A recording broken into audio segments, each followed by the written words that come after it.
Olá, amigo internauta. Na nossa série de entrevistas em vídeo, trazemos ao blog A Fresp, Clóvis Panzarini, que é economista formado pela USP, AFR aposentado, foi coordenador da administração tributária no período de 1995 a 2002 e concebeu e implantou o programa de modernização da Coordenadoria da Administração Tributária, Promocart. Clóvis, é com muita satisfação que o recebemos aqui na sede da Fresp para essa gravação. Então, tem a palavra aí, a saudação inicial. Amigo Thiru, muito obrigado pelo generoso convite. É-me muito prazeroso discutir temas tributários. Tenho debatido esse tema ao longo de minha vida. Comecei debatendo as questões tributárias ainda no tempo do velho ICM, há 30 anos atrás. E venho durante esse tempo todo debatendo. E esse debate cada vez fica mais denso. E quanto mais denso, mais complicado fica o acerto do nosso sistema tributário. Eu tenho a impressão que o debate da reforma tributária, o debate de questões tributárias, quanto mais ele se acirra, mais longe a reforma tributária fica. Eu acho que hoje nós vamos ter um momento bastante importante, bastante prazeroso, quando poderemos abordar todos esses temas. E me é muito gratificante poder debater com o nosso amigo Antônio Sérgio Valente e os não menos valentes Lobato, Moura, Ângelo e o Antônio Carlos, José Carlos, que eu tenho certeza que farão perguntas inteligentes. Não tenho tanta certeza quanto as respostas, mas com certeza o saldo desse nosso encontro será útil para nós, para a nossa classe, para os internautas. Muito bem, Clóvis. Seja então mais uma vez bem-vindo a esse nosso blog da Fresp. E aqui também tenho a honra e a satisfação de comunicar participar a presença dos colegas Antônio Sérgio Valente, que é economista e advogado, já aposentado, e atualmente escritor e pesquisador. Antônio Carlos de Moura Campos, que já foi juiz do Tribunal de Impostos e Taxas, atualmente ele é professor. José Roberto Soares Lobato, economista, atua na fiscalização direta de tributos da Delegacia Regional Tributária da capital. Ângelo de Ângeles, que já trabalhou na área de planejamento da CAT, e José Carlos Fernandes, diretor de auditoria da Afresp, e Elteru Macita, presidente da Afresp. Neste primeiro bloco, nós trataremos da gestão tributária. E para tanto, eu passo a palavra ao colega Lobato. A minha pergunta é sobre o processo de modernização que você iniciou, né? Na sua gestão na administração, a sua gestão na administração tributária, ela foi pioneira no esforço de modernização, que acabou por envolver a totalidade dos estados, né, com a criação do PNAF, que era o programa, se eu não estou enganado, o Programa Nacional de Apoio às Fazendas Estaduais. No entanto, uma das características que eu vejo desse processo de modernização, que foi apoiado pelo BID, foi ter ignorado, parece que ele ignorou as mazelas do sistema tributário, né? que naquela época já eram muitas. Para o PNAF, era como se as administrações tributárias precisassem, mais do que corrigir os problemas do tributo, fosse defender as administrações tributárias da péssima qualidade que eles já apresentavam.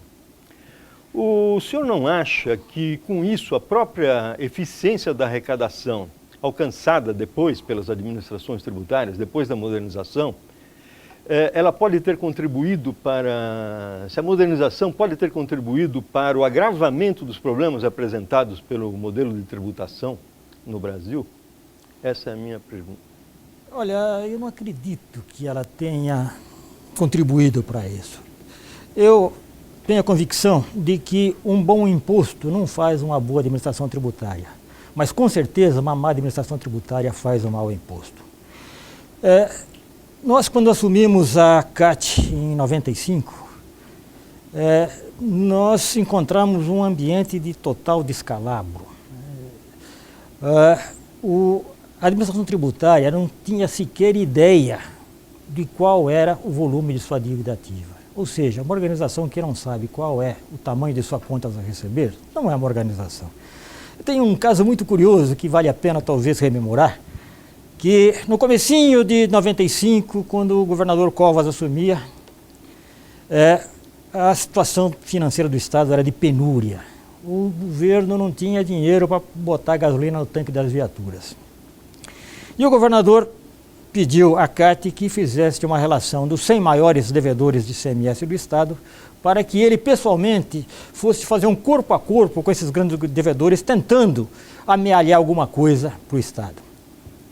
Naquela época não existia essa base de informações que existe hoje. E nós imediatamente encomendamos à Prodesp a relação dos 100 maiores devedores em ordem decrescente. E depois de 15 dias chegou uma listagem de 300 páginas e a surpresa nossa foi total quando descobrimos que o segundo maior devedor do Estado, devendo algo parecido com 100 milhões de reais, era uma pequena casa de esfirra da Rua Pamplona. Naquele momento começou a nascer o Promocat. Naquele momento concluímos que tínhamos que começar do zero para trazer a nossa organização para um nível de gerência minimamente sustentável. Nós não tínhamos verbo orçamentário, não tínhamos dinheiro, não tínhamos como fazer. E aí Nakano e eu nós rapidamente esboçamos um modelo de modernização e levamos ao BID em Washington aquele modelo, tentando um empréstimo de emergência para que começássemos a engatinhar num modelo de modernização da CAT. E a recepção do BID com aquela nossa proposta foi fantástica. Disse um dos técnicos que era a primeira vez que ele via alguém ir lá em Washington pedir dinheiro para arrecadar e não pedir dinheiro para gastar. E era o que nós estávamos fazendo.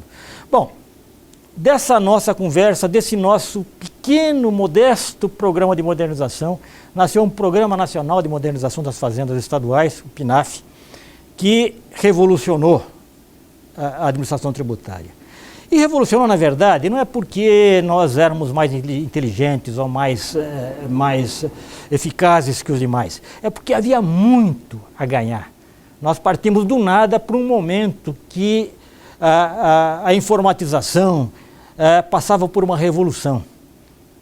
E o fato é que, se nós compararmos a administração tributária do começo dos anos 2000 com aquela do começo de 95, a mudança foi total. E é claro que naquele momento não se pensava em outra coisa a não ser produtividade do imposto. Não se pensava em melhorar a qualidade do tributo, não se pensava em melhorar a qualidade do contribuinte, não se pensava em educação tributária, não se pensava em todas aquelas cerejas que devem enfeitar uma boa administração tributária. O nosso desespero era trazer a administração tributária para um nível minimamente aceitável e buscar a qualidade de produtividade do tributo. O problema de eficácia, de eficiência, de transparência passou ao largo, mas foram aquelas injunções do momento que nos levaram a isso. Realmente um trabalho muito interessante, muito importante para o governo do Estado e que trouxe um significado em termos de arrecadação muito importante, não é? E dando prosseguimento a esse bloco sobre gestão tributária, nós passamos agora a palavra ao Antônio Sérgio Valente para suas considerações. Então, eu queria te fazer uma pergunta, que é o seguinte, você não acha que a modernização que foi implantada a partir da sua gestão na casa, ela criou assim, um arsenal de combate à sonegação, um arsenal atômico, porque são instrumentos poderosíssimos de cruzamento de dados e tal, mas esse arsenal, se você não acha que esse arsenal vem sendo ainda mal utilizado, quer dizer, nós ainda estamos utilizando estilingue para caçar os contribuintes, nós continuamos, embora apenas para fazer cruzamento, usamos esse arsenal, mas a gente não vê isso, por exemplo, salvo uma ou outra operação aí da inteligência fiscal, uma ou outra operação quebra-gelo que ocorre, a gente não vê isso ainda como rotina. E isso já faz o quê? De 2000 para cá, nós já temos aí quase 15 anos, né? Em torno de 15 anos de progresso. Nós não vimos assim, esses cruzamentos online, por exemplo, de informação, de um noteiro informação e o fisco ir atrás dele no mês seguinte. Quer dizer, nós ainda estamos muito lentos, a gente vai 6 meses depois, 1 ano depois, quando a coisa já está um pouco consumada. Tal. Se você não acha que... E esse é um dos roteiros, outros modus operandi diversos que os contribuintes adotam, e que a gente, embora tenha um instrumental enorme para poder acessar aquilo rapidamente, a gente ainda não... Nós não estamos ainda... É uma autocrítica que nós fazemos, quer dizer... nós não estamos ainda muito aguçados, assim, muito vendo aquilo com uma rapidez, com uma agilidade com que deveríamos ver. Se você tem essa mesma impressão ou não, se você acha que estamos fazendo bom uso do nosso arsenal atômico para pegar o contribuinte.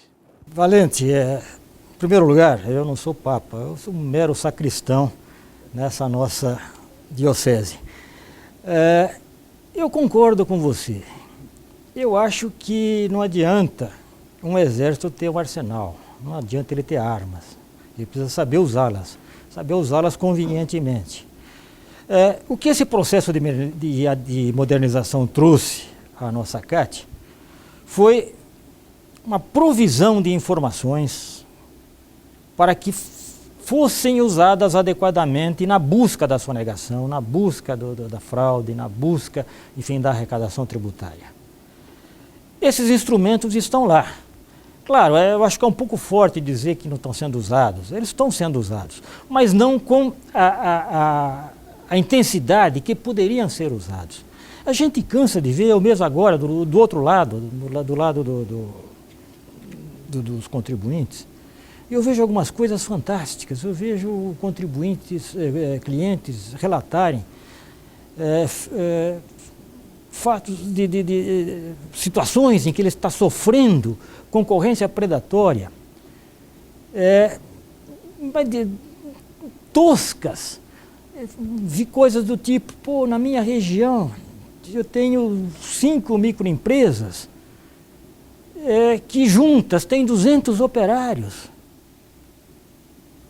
E elas conseguem, não pagando imposto ou pagando menos imposto, porque elas têm um regime diferenciado de tributação, uma situação de mercado muito mais confortável que a minha. Será que o fisco não tem ferramentas para descobrir que essas 5 microempresas, ou empresas do regime simplificado, não são interligadas através de parentes, através de informações correlatas? Testa de ferro. Eu fico envergonhado, porque, afinal, essas ferramentas, esse arsenal, de alguma forma eu ajudei a trazer para a Rangel Pestana, eu ajudei a trazer para a nossa organização. E elas são subutilizadas, sim. Essa história que eu estou te contando é verdadeira, recente, aconteceu na semana passada. Numa determinada região tem 5 ou 6 empresas simples, claramente interligadas, operando há 2 anos, e o fisco não consegue detectar com todas as informações de que ele dispõe hoje. Ou seja, você tem razão. A nossa organização tem um arsenal poderosíssimo, mas eles estão sendo subutilizados. Eu não diria que eles não estão sendo utilizados, eles poderiam ser muito melhor utilizados. A minha pergunta, acho que ela vai um pouco pegar uma carona nessa tua resposta, né? E a minha pergunta é a seguinte, quer dizer, a gente sabe que existe uma solidariedade entre a administração tributária e o sistema tributário, como é óbvio, né? E o papel de bandido sempre coube à administração tributária, quer dizer, sempre a administração tributária, normalmente, quando um sistema tributário de qualidade não tinha sucesso, atribuía-se, na literatura, né, à administração tributária. E me parece que no Brasil está acontecendo um fenômeno inverso, né? A impressão que dá é que a péssima qualidade do sistema tributário está botando a perder a qualidade da administração tributária, né? E que a administração tributária passa a ser, quer dizer, ela deixa de fazer o exercício da gestão tributária de um tributo com regras bem estabelecidas e tudo mais, para fazer a administração de demandas pontuais, quer dizer, porque ela cria tantas distorções, são tantas assimetrias que são criadas, que ela passa a virar uma espécie de pronto-socorro tributário. Pagar incêndio. Apagando incêndio, quer dizer, então, a pergunta é essa, então, isso você acha que faz sentido? Como é que você enxerga um fenômeno como esse? A administração tributária muitas vezes é vítima, não do sistema tributário, mas da política tributária comandada pelas autoridades superiores. É isso que acontece.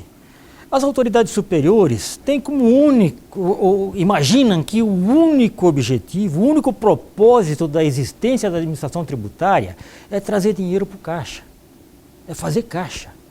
A única preocupação do governador em termos de ICMS é ver às 2 horas da tarde a planilha da arrecadação do dia anterior. Essa é a preocupação do governador.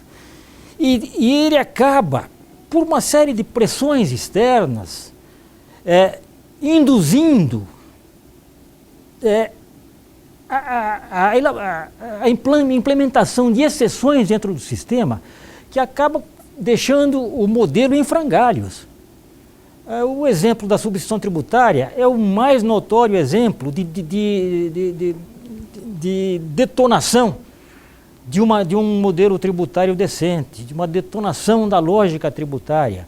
Com que objetivo? Com o objetivo, supostamente, de trazer mais receita para o caixa. E a administração tributária, o administrador tributário, talvez, de per si, não teria criado esses modelos, essas exceções, para atender demandas pontuais de autoridades superiores. Mas ele tem que atender. Ele acaba sendo vítima do processo. E o modelo, mais e mais, vai se degradando, vai se transformando nesse inferno, nesse manicômio tributário que todos nós vemos hoje. Todo dia a gente vê estatísticas, inclusive de entidades internacionais, classificando o Brasil sempre no enésimo lugar em termos de custo de compliance, em termos de complexidade. Isso tudo gera custo para a sociedade, gera custo para o país, gera custo para a própria administração tributária. Eu coloco a administração tributária como vítima desse processo, não coloco ela como um agente ativo. Eu dou por encerrado, então, este primeiro bloco e nós agradecemos esta sua participação e já anuncio o próximo bloco, que vamos falar sobre o contencioso administrativo. Até mais.